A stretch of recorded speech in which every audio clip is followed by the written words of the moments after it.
benign nodular hyperplasia of the prostate. Okay, so that I will cover, and that will be followed by testis. So we'll start with the benign prostatic hypertrophy. So I think one class on prostate has been taken up. Prostatitis and all that has been taken up, I think, by the. So anyway, few things are very important for the prostate gland. Okay, prostate gland is different from the other gland. Okay, because it is a small walnut-like structure. Okay, and it is located deep within the pelvis. It is a retroperitoneal. It is located anatomically behind the peritoneum. Okay, and the most important thing is that prostate gland is located at the neck of the gallbladder, and so it also encircles a part of the urethra. Clear? Now, anatomically as well as functionally, biologically, prostate can be divided into 4 zones. It's better to call 4 zones rather than the lobes. Okay, so those 4 zones you already knowing, you must have been discussed in anatomy. Okay, so outermost is the peripheral zone, then the central zone, transitional zone, and the 4th innermost is the periurethral zone. Okay, so these 4 zones are important in pathology also, because different types of pathological lesions, they involve the different zones of the prostate gland. Okay, just like carcinoma, cancer of the prostate mostly involves or starts in the peripheral zone of the prostate gland. Okay, so usually by the time it becomes clinically apparent, so it is already advanced stage. Okay, similarly, benign prostatic hypertrophy mostly starts in the transitional zone of the prostate gland. Okay, so this transitional zone, so that is close to the urethra. Okay, so benign prostatic hypertrophy is a age-related disorder. Okay, which is characterized by the nodular enlargement of the prostate gland, causing partial or complete obstruction to the outflow of the urine, or it is one of the important cause of obstructive uropathy. Okay, so because it causes obstruction, it is actually a non-malignant condition. It is not even considered as the pre-malignant condition. It is a purely benign pathological condition, benign tumor or benign pathological condition of the prostate gland. Okay, why it is important? It is important because it occurs mostly in the aged person, 40, 50, 60 years of age, and it causes obstruction to the outflow of the urine, resulting in another condition known as the obstructive uropathy. Okay, so it is important clinically. So let us come to the benign prostatic hypertrophy, because it produces a large nodular lesion. So it is known as the benign nodular hyperplasia of the prostate gland. Okay. Now, most commonly, it involves the person who is 50 plus. Usually 50 वर्ष cross गरेपछि. So as the age advances, the risk of developing prostate hypertrophy also increases accordingly. Okay. Usually 40 to 50 years को age मा appear हुन्छ. The incidence is about 20 to 30%. But if the patient is older, 60, 70, 80 years, the incidence also goes on increasing. It becomes about 60, 70, 80%. The risk increases. Okay. Now let us come to as you know, prostate gland. If you examine histologically prostate gland is a fibromusculoglandular structure. Okay, so the major part of the prostate gland is either made up of glandular structures, which is lined by the 2 layers of epithelium. Yeah, So basal epithelium is low cuboidal epithelium, and above that is the tall columnar secretory epithelium, okay, which is responsible for the synthesis and secretion of prostatic fluid, okay. So this is the glandular part. Now the fibromuscular part is, the another histological feature is fibrous tissue. It is made up of fibrocollagenous tissue as well as smooth muscle tissue. So it is known as, known as the fibromuscular stromal tissue, okay. In benign prostatic hypertrophy, so it usually starts with the hyperplasia or proliferation or hyperplasia of the fibromuscular stromal tissue of the prostate gland, okay.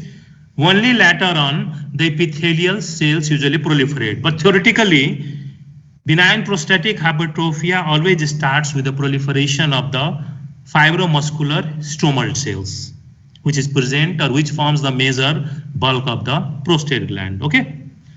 So the late stages, even the epithelial cells also undergo hyperplasia and hypertrophy. Clear? Another very important thing is that enlargement of the prostate gland or benign nodular hypertrophy, usually the epithelial cells,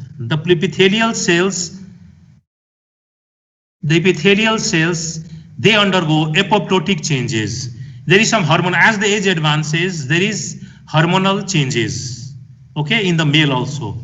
So there is imbalance between the metabolic form of the testosterone and the inactive form of the testosterone, okay. So this causes apoptosis. This causes apoptosis so that the cells, okay, the remaining cells become senile. So there is increase in the number of the aged or the senile cells. That is due to the advancement of the age, okay. So this is another very important thing. So now let us come to the etiopathogenesis, okay. So benign prostatic hypertrophy is mainly caused by the hormonal changes, endocrinal changes, which occur with the advancement of the age, okay. So as you know, testosterone has to be converted into another form, metabolic form of the testosterone, that is known as the 5-hydroxytestosterone, 5-HT, okay. So 5-hydroxytestosterone is converted from the testosterone. So that is due to the action of an enzyme, and this enzyme is secreted by the stromal cells which are present in the prostate gland, okay. So these stromal cells, they contain an enzyme, 25-alpha reductase enzyme, which reduces testosterone into the active metabolite form, that is 5-hydroxytestosterone, 5-HT, okay. And this 5-HT again, okay, it upregulates 5-hydroxytestosterone, combines with the nuclei, androgenic receptor which is present in the nuclei of the stromal cells, as well as to lesser extent epithelial cells, okay. So this will increase the transcription of the gene, androgenic gene present within the nuclei, okay. So this upregulation of the androgenic receptor and the gene stimulates the secretion of two important growth factors. One is the fibroblast growth factor and the other is transforming growth factor beta, okay. So fibroblastic growth factor and transforming growth factor beta, both of these, they act upon the stromal cells which are present in the prostate gland, thereby causing proliferation of the prostatic stromal tissue, okay. So this is how we describe the etiopathogenesis of the benign prostatic hypertrophy, okay. And 5-hydroxytestosterone, actually, because the epithelial secretory cell, they do not contain the reducing enzyme, that is 25-alpha hydroxylase. So theoretically, this 5-HT will not act upon the epithelial cells. Okay. So epithelial cells, okay, only later on they undergo.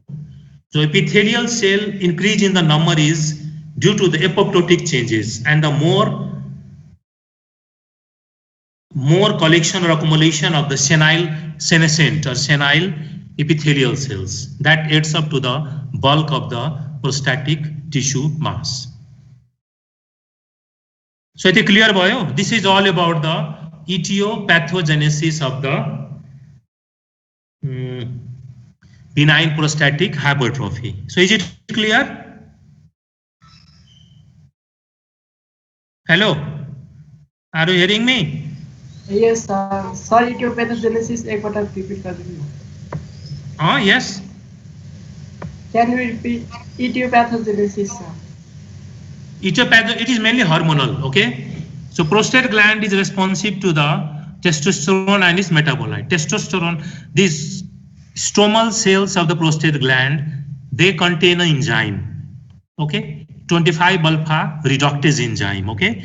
So their function is to convert testosterone into the active metabolite form, that is 5-hydroxy testosterone, 5-HT, okay?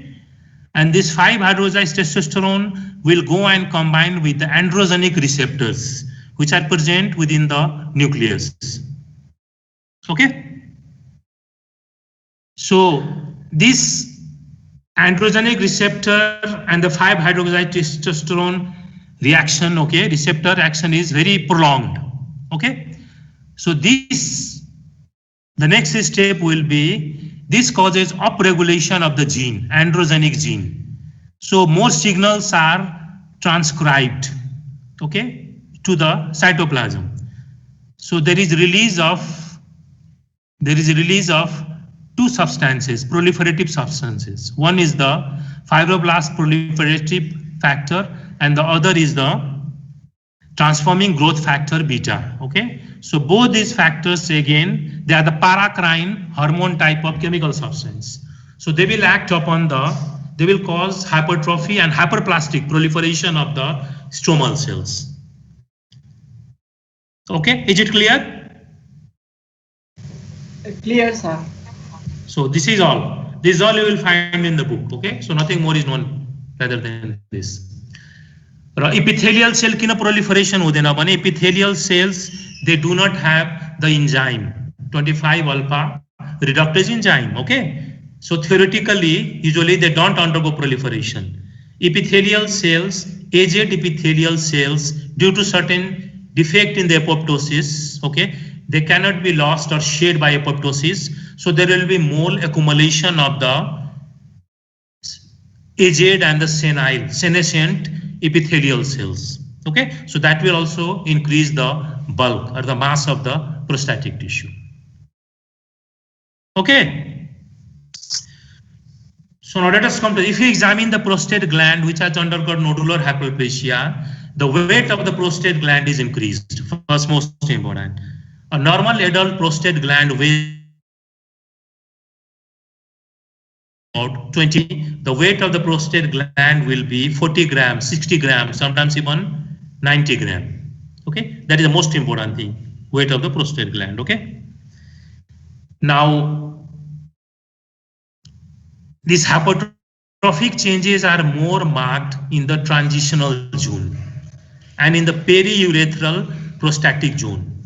Okay, so those proliferation, just like the fibroid, okay, fibroid mass, nodular mass, if you take a cut section, so those nodular mass will appear as the nodule, compressing the surrounding uterine tissue. Okay, so similar in prostate gland also, if you see the cut section of the prostate gland, those nodules will appear as gray-white colored form nodules. Okay. Now a normal prostate gland, if you take a cut section and if you try to press the prostate gland, certain milky colored fluid will ooze out of the prostate gland, certain slit-like spaces which are the glands. Okay, so those milky fluid are the prostatic fluid. Okay, but in benign nodular hypertrophy, if you try to compress the prostate gland, from those gray-white colored nodular circumscribed area, those fluid-like material, prostatic fluid, will not ooze out. Okay, that is another very important gross finding of the benign prostatic hypertrophy. Okay. So this is a gross feature. Now microscopically there is increase in the number of the prostatic stromal cells. Okay, so they look like a smooth muscle, spindle shaped cells. So microscopically they more look like the smooth muscles, say contractile smooth muscle type of. So they will be increased in number. Okay, and side by side, due to the more accumulation of the epithelial cells, to some extent, we don't know actually. So what causes? So there is also increase in some percentage of the cases of the prostatic hypertrophy. There is also increase in the gland, size of the gland. Cystically dilated glands, in majority of the cases, those cystically dilated glands, the epithelial cells are actually, okay, they don't appear hyperplastic, okay? So they will be forming finger-like projections, okay? And there will always be presence of two layers of epithelium. Basal layer will be locuboidal and the luminal cell will be tall columnar epithelial cells, okay? And most of the cases, the secretory laminated material will be accumulated within the prostatic cystically dilated glands. So that is known as the corpora amylaceae. Clear? So this is all about the histological and the gross features of the benign prostatic hypertrophy. Okay. Now finally, let us come to the clinical features. Benign prostatic hypertrophy, okay, if it is mild, it usually clinically it is asymptomatic, okay. But gradually, as the enlargement increases with the advancements of the age, okay, so patient will complain of a group of symptoms which are collectively known as prostatism. So benign hypertrophy of the prostate usually produces what? Difficulty in passing urine. Okay, difficulty in passing urine, or there will be increased frequency of the urination. Okay, the patient will complain he requires to go, he requires to do urination couple of times. Nocturia, bedtime, or suddenly he wakes up, okay, so he has to go for urination. Okay, so difficulty in passing urine, or not being, or polyuria or nocturia. Usually nocturia are increase in the frequency of the urine, okay, and inability to maintain the stream of the urine. So all these are sometimes even dysuria, difficulty or pain during micturition. So all these symptoms may be the presenting feature of the benign prostatic hypertrophy. Okay. Now, secondly, patient with benign prostatic hypertrophy, okay, because they cannot empty the bladder completely, okay, so the bladder muscle will undergo contraction. So bladder muscle hypertrophy will occur. So this affects the normal function of the bladder. So there will be accumulation of residual urine with each act of micturition. Because the bladder is hypertrophied and is not able to empty completely, there will be presence of residual urine within the urinary bladder. So this increases the risk of developing urinary tract infection, UTI. Okay, so urinary tract infection is very common in patient with the benign prostatic hypertrophy in due course of the time. Okay, other severe obstruction भएको छ भने there will be development of obstructive uropathy. Okay, so obstructive uropathy हुन्छ हैन. So this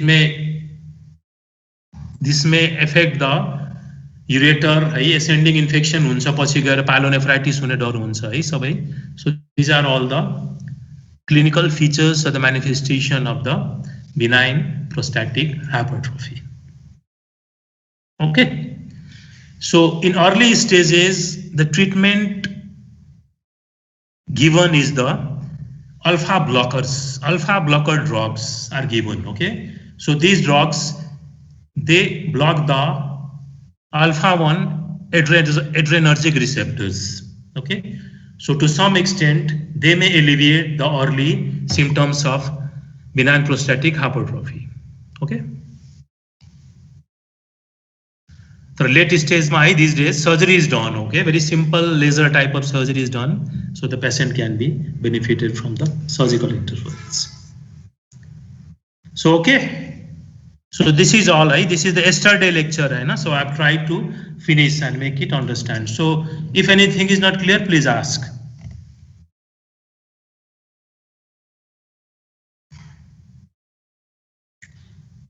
So everything is clear, you have understood now? Hello? Understood, sir. So now we can switch on to testis. Okay, testis is very important and more interesting. So pathological conditions of the testis, okay, can be again just like the other pathological, can be divided into congenital lesions, inflammatory lesions, and the tumors. Okay. So what is most important is the tumors of the testes, okay, but we'll try to touch all the aspects. So let us first start with the congenital disorder of the testis, okay. So the most common congenital disorder of the testis is undescended testis, which is also known as cryptorchidism,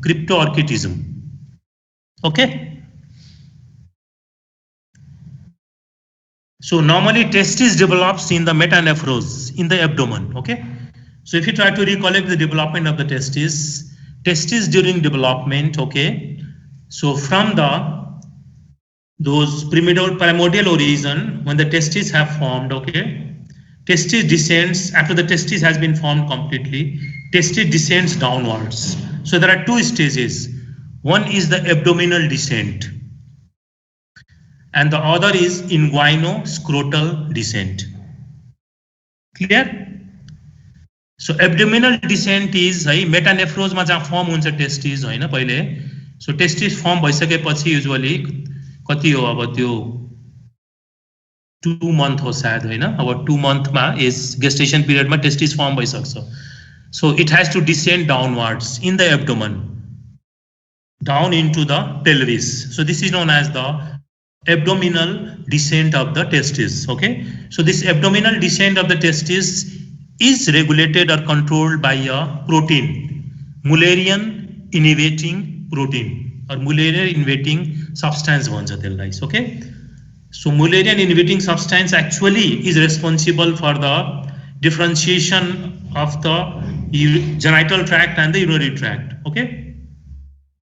So if there is any defect, genetically mutation resulting in the defective,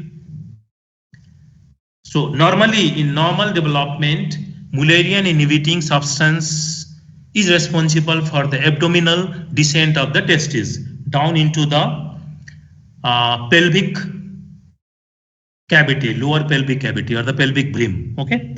Now from the pelvic cavity, the testis passes through the inguinal canal, okay. Through the inguinal canal, the testis will pass through inguinal canal into the scrotum, where it is lost finally in its journey, okay. So the second migration is known as the inguino-scrotal descent, okay. This inguino-scrotal descent is again controlled by androgenic hormones, okay, by another hormone which is secreted by the developing nerves within the abdominal cavity. So this androgenic substance, okay, hormone causes release of another hormone, calcitonin, okay. So this calcitonin causes inguino-scrotal descent of the testis. Clear? So this is the normal. Now cryptorchidism or the mal-descended testis is a condition where the testicular descent will be arrested, either within the abdomen itself or along the inguinal canal, okay. Most common is inguino-scrotal defect in the descent of the testis, cryptorchidism, okay. The abdominal usually हुँदैन, okay. Now cryptorchidism is very important in pathology as well as in the surgery, because cryptorchidism most commonly is associated with the defective gene, 12th number of the gene, okay. So a child who is born with cryptorchidism he is at a risk of, he may be associated with other clinical manifestation, hypospadias, presence of urethral opening on the ventral surface of the penis, hypospadias ones, or the superior surface of the penis.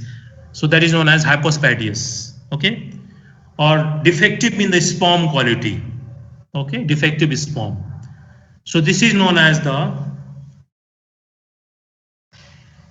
testicular dysgenesis syndrome. Clear? So this is the congenital. So all this should be taken into account in cryptorchidism. Another very important thing is that child who is born with cryptorchidism increases the risk of developing testicular malignancy, germ cell tumor of the testis. So okay, so not only he will increase the risk of developing those germ cell tumor of the testis, not only in the affected testis, but the risk is also increased in the other descended testis. Okay, so this is a very important thing about the cryptorchidism. Clear? Cryptorchidism, if it is inguinal-scrotal cryptorchidism, it can be corrected, right, by manual correction or by the surgical interference. If it is unilateral, right? Kalekai bilateral cryptorchidism, okay, both the testes they become ill developed and the child develops sterility. Unilateral it can be corrected. Okay, lower level also. Clear? So this is insert about the cryptorchidism. Now, infections of the testis and the epididymitis. Okay, so inflammatory condition of the testis are also many. Okay, so usually, okay, any infection of the nearby structures like urinary tract infection if untreated, urethritis if untreated, if cystitis is untreated. So all these infections which are caused by the gram-negative organism, these infections may spread to the epididymitis. Okay, so this will cause inflammation of the epididymitis, and gradually testes will be involved secondarily. So there will be development of the epididymoarthritis or the inflammation of the testes. Okay. Now during young adult, okay, during reproductive age group, the most below the age of 35, another very important infection, say, which can be transmitted from the female is chlamydia infection. Okay, chlamydia trachomatis. Okay, so chlamydial infection may be contracted by the male, okay, from the female. Or gonorrhea, Neisseria gonorrhea organisms. Okay, this can be transmitted as sexually transmitted infection. So this is also notorious microbe which can cause inflammation of the firstly epididymis, then the testis, epididymoarthritis cause. So if not treated effectively. Okay, so these are all the acute inflammatory or kaun sa virus, mump virus. Okay, so mump hudakari sometimes, okay, female may present with oophorytis, inflammation of the ovary, male will present with the orchitis, inflammation of the testis. Okay, so that is another virus which can cause inflammatory condition of the testis. Okay, colleague measles pani huncha tara usually mumps. Now, chronic infections, two are very important. Tuberculosis cannot spare any organ in our body. Okay, so tuberculous epididymitis. Tuberculosis most commonly involves the epididymis, and gradually the infection will spread to the testis. Okay, so epididymitis first, that will be followed by epididymoarthritis, tuberculosis. Okay, another is syphilis. Syphilis can also be contracted as the sexually transmitted infection. Okay. So this is in herpes or herpes huncha. Okay, herpes usually is superficial infection. Okay, it doesn't infect the epididymis and the testis. Okay, so this is in short about the different types of infections that can affect the epididymis and then the testis. And let us come to the tumors. Malignant tumors of the testis are very important, right? Testis ma.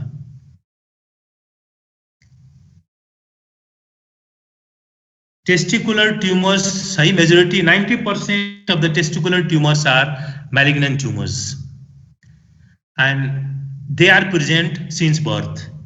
Rather, they may start during the intrauterine life, gestational life itself. Okay, so most of the germ cell tumors, they start since birth. 90% of the testicular tumors are the germ cell tumors, and they develop at the early. They involve the children as early as 1 to 2 years of age. Okay, only 10% of the testicular tumors involves the adult and the old people. Okay. Now let us first classify. Okay, classification is very important. If you classify as per the WHO classification, testicular tumors are classified into first 90% more common are the germ cell tumors of the testis. Majority of them are malignant. Okay, they originate from the primordial germ cell. Okay. Now, actually, case WHO classification is based on some one thing, but morphological classification is different. Okay, so I will try to mix up both. Clear? First thing you should remember: 90% of the tumors, they originate from the pluripotent germ cells. Okay, embryonic life may originate garcha, they may be present in the children. एक 2 वर्षको बच्चामै you can find, and those lesions they appear as small nodular lesions in the testis. If the testis is palpate, those small nodular lesions will be seen. And in most of the cases, children, they are painless nodular lesions and they are ignored. Right? So, जबसम्म थाहा हुन्छ already large, highly malignant हुन्छ. Okay, so they already they involve the surrounding structures. So, germ cell tumor, 90%, 10% the non-germ cell tumors. Clear? Now, germ cell tumors को के हुन्छ types. Number 1 is seminoma.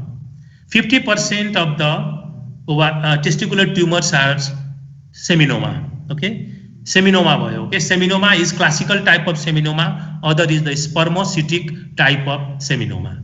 Okay. Now the second important germ cell tumor is embryonal carcinoma. Okay.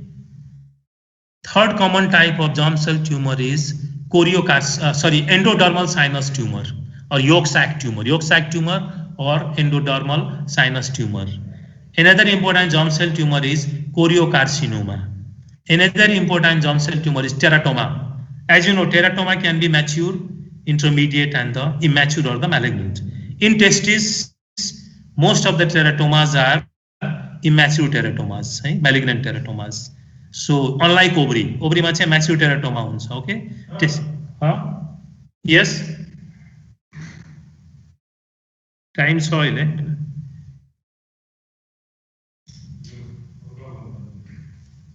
Hello, can you hear me? Yes, sir. Yes, sir. So germ cell tumor bhayo. Okay, and non-germ cell tumor ma hormone के हुन्छ testis मा चाहिँ Leydig cell हुन्छ and Sertoli cell हुन्छ हैन. So non-germ cell tumors are Sertoli cell tumor and the Leydig cell tumors. Clear? So this is how we classify tumors or the malignant tumors of the testis. Clear?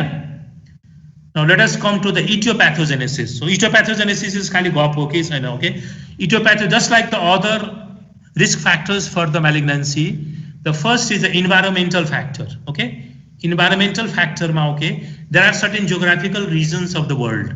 Sweden.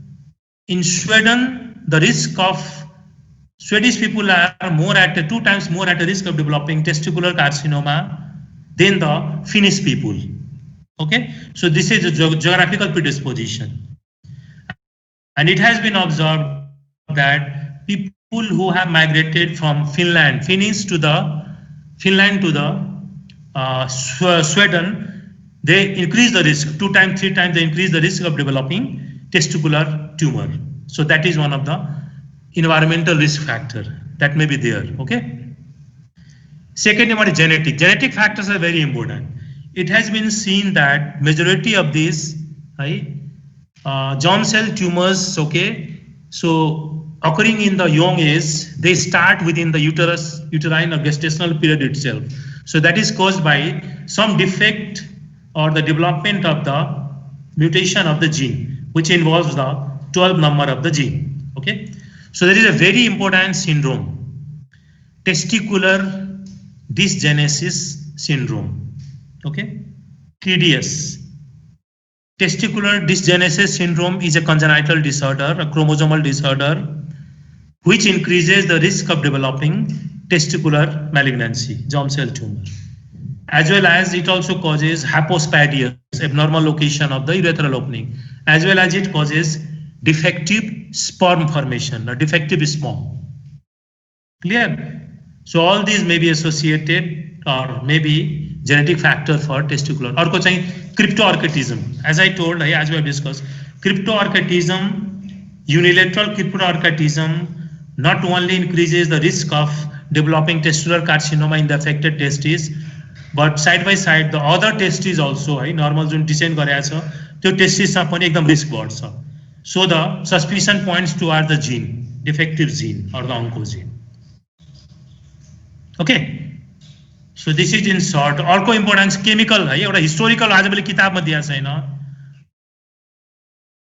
Scrotal cancer, okay, cancer of the scrotum, whenever there was industrial revolution in the European country, Britain, France, Germany, it was observed that chimney sweepers, okay, who used to clean the chimneys, which are laden with smoke, they developed scrotal carcinoma, okay. So you just forget all these things. Environmental, as far as the etiopathogenesis is concerned, environmental factor you can mention, testicular dysgenesis syndrome you can mention, mutation in the gene, and the cryptorchidism. Okay, so these are all the risk factors for the testicular tumor, malignant tumor. Okay, now let us come to the morphology. Okay. So seminoma, 50% of the testicular tumors are seminomas. Seminomas mostly, it involves the aged people.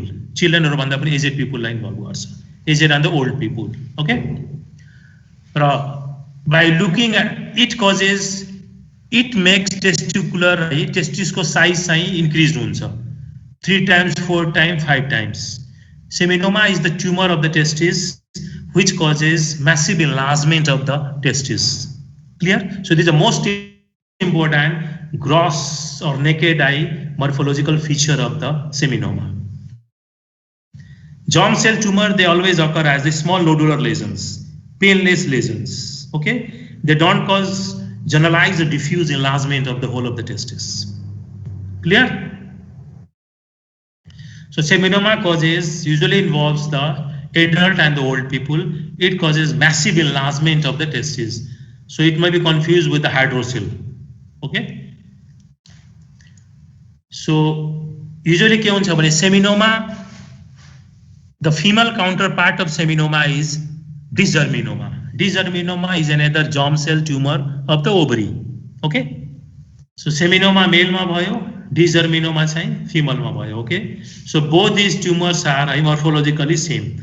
And the best thing about this tumor is that these tumors are highly susceptible to the radiotherapy. Okay, radiation radiotherapy diyo bhane, the seminoma shrinks just like melting of the ice. It will melt like the ice once. Okay, so these are the highly radiosensitive tumors of the testes that can be treated by radiotherapy completely. Okay, but usually ke huncha bhane, it just involves the testis. Tunica albuginea that is not penetrated because it is mostly a benign type of tumor. Majority of the cases, but about 5 to 10% of the cases, it may be malignant. Okay, it may be malignant. Malignant biopsy clear? So this is about the classical type of seminoma. Okay. Now there is second type of seminoma which is known as spermocytic seminoma. Okay, spermocytic seminoma ma 3 types of cells: small cell, intermediate cells, and the large cell. Clear? Now let us come to the microscopic feature of the seminoma. If you take a histological section of the seminoma, okay, so what are the important features? So histological section shows large round to polyhedral cells, large seminoma tumor cells which are round to polyhedral in shape. And these cells are, if you examine the cytoplasm is vacuolated. It will be filled with certain types of secretory material. And the nucleus will be rounded and eosinophilic. So the secretory materials are actually glycogen. Okay? Stained slide, they will appear as the empty spaces, vacuolated space. Okay? Glycogen, just like the clear cell carcinoma of the kidney. Clear? So microscopically, a slide of seminoma will see clusters of cells, and each individual cells are round to polyhedral in shape with well-defined cytoplasmic membrane. Nucleus is central, eosinophilic, and the cytoplasm is clear or vacuolated. This is due to the presence of glycogen. Okay. Now, if you examine the stroma shows lymphocytic infiltration. So there will be intense round cell lymphocytic infiltration of the stroma. Sometimes lymphoid follicle with well-defined germinal center will be seen. So presence of this lymphocytic infiltration and even the lymphoid follicles gives the good prognosis. So, and makes these our tumors highly responsive to the radiotherapy. Clear? एउटा feature हो. अर्को छ, about 15-20% of the cases of seminoma, we may see the presence of other chorionic cells, syncytio trophoblast cells. Large syncytio multinucleated trophoblast cells may be seen, right? Few percentage of the cases of seminoma. So this is all about the histological feature of seminoma. Now, second is embryonal carcinoma. Second common germ cell tumor is embryonal carcinoma. Embryonal carcinoma is a highly malignant tumor of the testis. So this starts appearing. This appears as early as 2 years of age. कुनै पनि बच्चा 2 वर्षको छ, testicular swelling छ, nodular mass छ, painless छ भने this could be embryonal carcinoma. Okay. Now, embryonal carcinoma is a highly malignant tumor. Okay. Now, cut section histologically, if we examine, so there will be area of hemorrhage and necrosis. Embryonal carcinoma is always okay. It involves the blood vessels. Okay, hematogenesis spread huncha, lymphatic spread pani huncha. So it will cause hemorrhage and necrosis. Cut section of embryonal cell carcinoma, we can see the areas of hemorrhage and necrotic areas. So hemorrhage and necrosis, these are the most important feature of embryonal carcinoma. The other cells are large neoplastic. The cellular cells are arranged in tubular, right? Tubular and the glandular pattern. Papillary projections will be seen. And these embryonal carcinoma cells are large cells, large abnormal cells with prominent nucleus and nucleoli. Okay.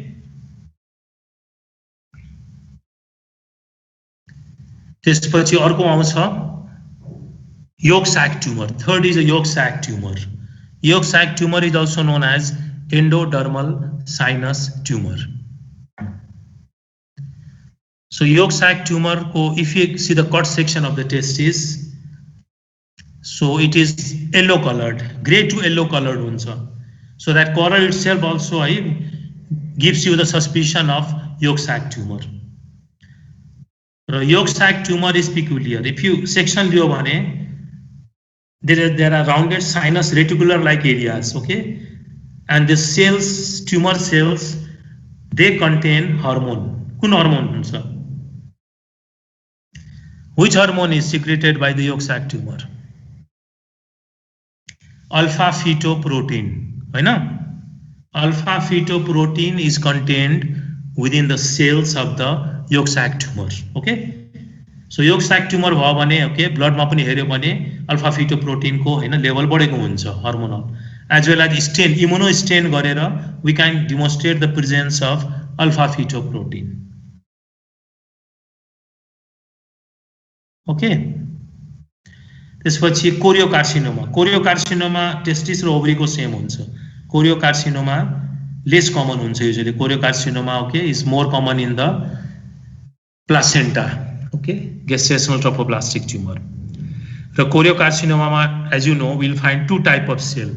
One is syncytiocytotrophoblast, other is cytotrophoblast.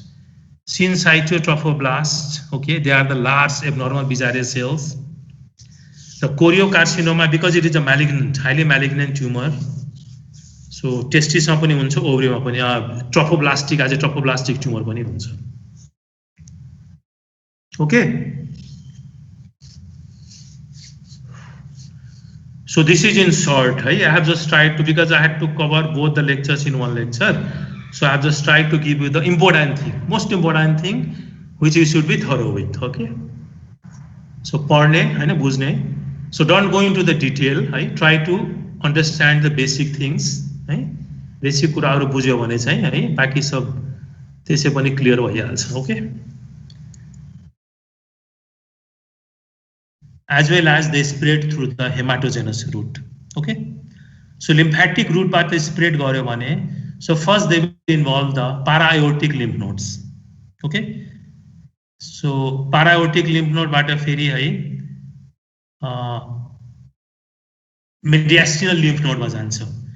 And from mediastinal lymph node, it may reach the supraclavicular lymph nodes. Okay. So this is seen if there is lymphatic spread of the malignant tumor.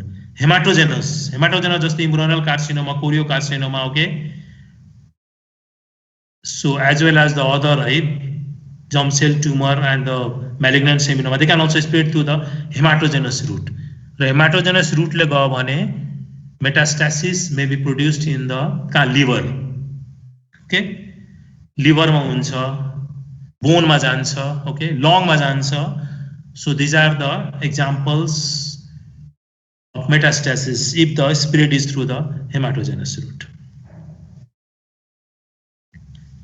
यति हो हैन. So please ask, time surge पनि, if anything is not clear, please ask. I can explain Hahn.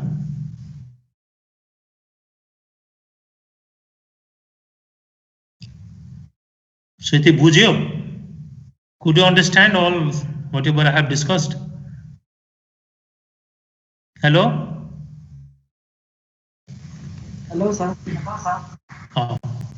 Yati base भयो, background भयो, पढ्नु पर्छ हैन. अब त्यो 8-10 पल्ट पढ्यो भने अनि you can remember all these things. Okay. So यति whatever I have talked today, I think this is enough for the exam and for your general knowledge also. So that if I have any confusion, okay, if I have any question, please ask. I can explain. Sir, testicular dysgenesis syndrome. Testicular dysgenesis syndrome is a congenital disorder. Okay, so that is caused by the mutation in the genes. So during embryonic development itself it develops. Okay, that involves the 12th number of the chromosome. Clear?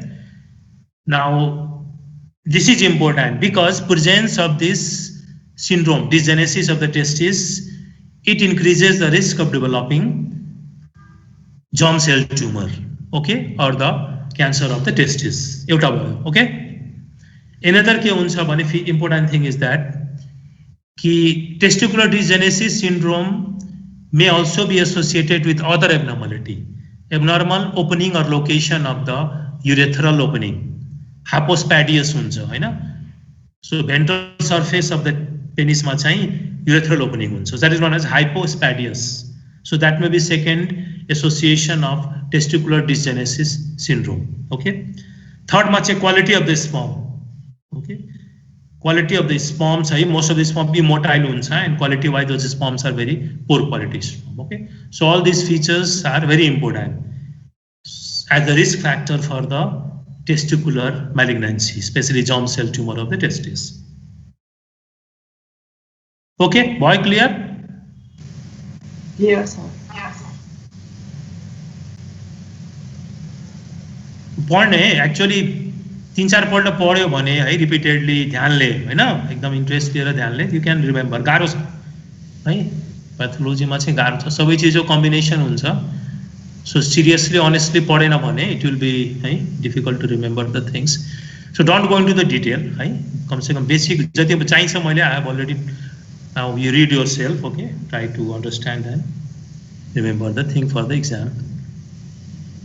Okay, so this is all for today. Okay. Or any question? Anything more you want to ask?